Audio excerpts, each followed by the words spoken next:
Соларен парк што ќе ги задоволува потребите за струја на 94.000 домаќинства ќе се гради од следната година на потегот од Штип до Свети Николе, на локацијата каде што требаше да има карго аеродром на површина од 452 хектари. Инвестицијата, која со одлука на владата е прогласена за стратешка, е проценета на околу 270 милиони евра.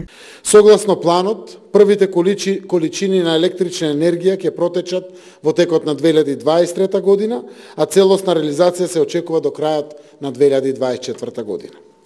Производството на електрична енергија е проценето на околу 650 гигават часови на годишно ниво, што представува 16% од годишното производство на електрична енергија од АД ЕСМ. Председателот на француската компанија Akuo Energy Ерик Сото истакна дека владата, воведувајќи систем на стратешка инвестиција, донела храбра одлука и создала услови за забрзан процес кон енергетска независност.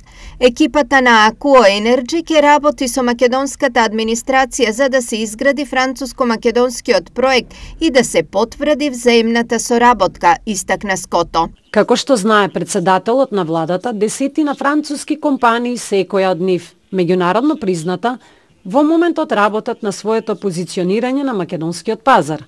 Благодарение на личната посветеност на највисоко државно и владино ниво, во секој од нашите две земји, билатералните политички односи добија на интензитет, на доверба и на суштина. Првите количини на електрична енергија ќе протечат во 2023 година, а целосна реализација се очекува до крајот на 2024. Станува збор за директна француска гринфилд инвестиција, најголема од овој домен за македонската економија.